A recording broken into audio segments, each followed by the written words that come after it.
Hey y'all, it's Hope at Crafty Hope, and I am here working on cards, what is it, 25, 26, and 27 for the ICAD Daisy Yellow, or the Daisy Yellow ICAD for 2019.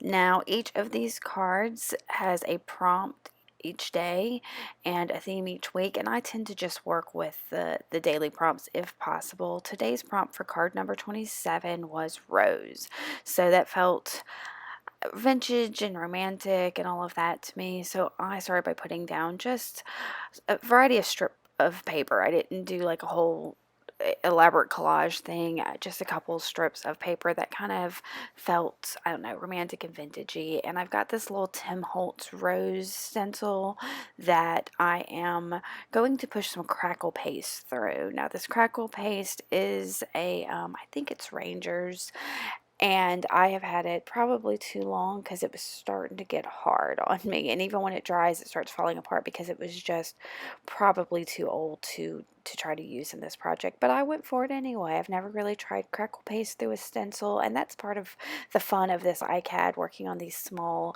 cards, is trying out and using up some of the supplies you don't always use. So I put those down randomly. Here's a little bit of a look at it once I let it air dry. I didn't dry it with a heat gun because crackle doesn't always do so great with a heat gun. So I let it air dry and came back. And then I sprayed just a little bit of distress spray, I believe that's tea dye, on there. Again, trying to add that vintagey feel. I was trying to get between some of the cracks on the crackle, and I don't know, that wasn't great. You know, when it cracks, what you really see is what's below it, so it's not a huge deal. But I decided, since I wanted that kind of romantic feel, I was going to add some gold to it. So I've got this ICAD gold here, and look at that. As soon as I opened it, there's a little spot of mold on it. So I cut that out real quick and went to go use it and realized that it was kind of hard, and it really, in my rubbing it with my finger, was just going to rub off the crackle. So, and I was a little grossed out by the mold. So I moved on and grabbed some Art Alchemy metallic wax and aged brass from Prima, I believe, and put that on top of some of the crackled rose areas. And then I knew I wanted a stamp. So you see I'm testing out a bunch of, looking at a bunch of stamps, and I of course go straight for my hand carved stamps. And I didn't know what I was looking for, but when I found this little heart, I decided that was it. That was, romantic is a heart. So I went around and just kind of randomly stamped with some black soot distress oxide onto my card. And then to add a little pop of color, I am using a teal Neo Color 2 to color it in, and then using a wet paintbrush to really let that color pop. And you see that adds up. And I needed a little bit more of that color somewhere, so while that was still on my brush, I just kind of rubbed it off over on the side just to bring that color across the way. And because I really didn't get enough of that gold metallic color that I wanted on there, I did grab my Liquitex, what is that, acrylic ink in gold, and just used a paintbrush to kind of spread it around on the card a little. The metallic stuff is still on there, but this just adds another layer of color. And to frame up the card, I took a Neo Color 2 in black and my wet paintbrush and framed up the card, and that was really it for this one, guys. Here's a better look at it.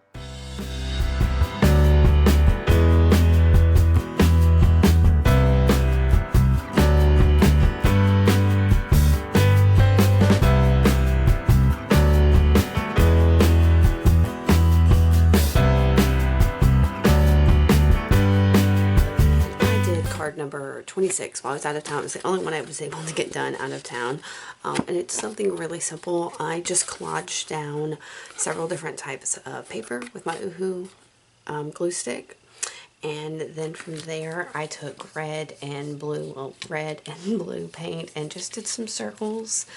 And what did I do from there? While they were wet, I kind of went around them with a pencil, and I took a bit of a tan off-whitey paint and just connected each of them to one another, kind of like Tinker Toys do. And then I went around the outside. Well, I stuck down this sticker that says Little Things. It's one of those little Tim Holtz stickers, and went around it as well as some of the outside of it to frame it up with I believe it was a Stabilo, and just wet that and called it a day. It was something really super simple and fast while I was out of town, and I'm going to try to work on some of the other ones that I didn't get done from the same supplies so that it is consistent with like what I would have done out of town. But I've also got to catch up on where I'm behind. So, yeah.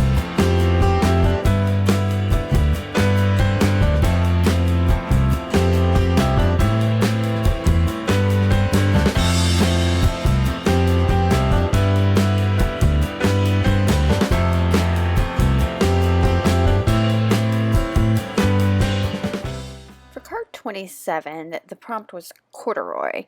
And like I said in the last card, I really wanted to, even though I was working on these cards at home, I wanted to work on them with the same supplies I had taken with me out of town as though I would have made them there. I don't know why I wanted to limit myself so much, but it was just what I decided to do. Now, with the prompt corduroy, I just had no idea what I wanted to do with it. The only thing I could think was that corduroy has like stripes to it, it's like the velvet type stripes. I don't know how you describe corduroy, but that's kind of what I was going with. So I was making stripes of book paper, different types of book paper. Nothing so precise as the perfect lines of corduroy, but just tearing it out and gluing it down with my Oohoo glue stick. Simple, simple. And I know I kind of did the same technique with the 4 strips of paper in the card at the beginning of this video, but I don't know, maybe I was stuck on that. But this was, I did this one actually weeks later because I'd gone out of town and not gotten this done. So this video and the ones after it are going to be a little rushed because I was trying to get everything done and caught back up. So, and use those supplies. So here I'm about to find my last little piece of book paper. And y'all, when this finally gets all glued down, it's really pretty. I don't know why I didn't just leave it like that because it's so pretty. But I decided I need to add some paint to it. So what I do is I grab the little baggie of paint that I had taken with me out of town, and I grab the tube of I don't even know what color paint that is. It's a yellow from Golden.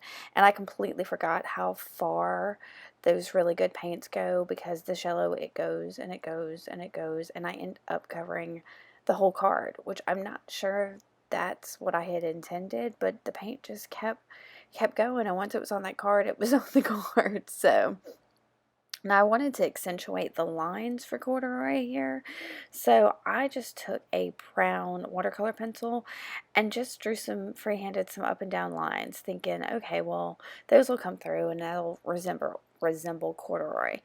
And so I wet those a little bit, and you don't even notice them on the card absolutely at all. It's, I'm looking at the card now, and no, I don't see those. So I just kept going.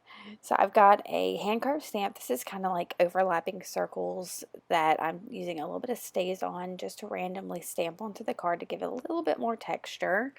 And then I get a what is that? I think that may be like abandoned coral of the distress ink. It's just a little, I love the little stacks like that because they travel great. And then I've got that textury type stamp from Tim Holtz there that I am laying down, and I like that it's got the lines. I know it's kind of like a sunburst, but the fact that it had the lines like that made me think also of corduroy again, trying to get those lines in there. And that's just a blue watercolor pencil that I kind of, was trying to bring another color into this card, and then I just wet it to give it a little something. And I did that inside the overlapping circle things from my hand carved stamp. Now, that is large textbook paper, and I just cut out the first thing that jumped out at me, which said, I had imagined nothing. And I guess that's kind of what I was doing with this card. I didn't imagine anything, I didn't envision anything, I just kind of was like, corduroy lines, go. So I didn't really know what I was going to do. So I cut that out because it popped out at me, and I was looking for some kind of focal or something to set off those words, and fiddled with it and looked through my things and just could not find a thing to go with it. So I was like, just glue that down and move on. And once I got it down, I realized I had a hand carved stamp with an eye on it. So I went ahead and just put 2 eyes on there because, your imagination is kind of your inner eye, is how you see things in your head. So if you're imagining things or not imagining things, you're using your eyes. So And that inked up the edges to frame it up. And that's it for these 3 cards, guys. I think the next ones after this are all done from that same set of stuff. So I hope you like this. Make sure to stay tuned and see what else I've got for these ICADs. And make sure to subscribe. I appreciate you coming by and watching. Bye.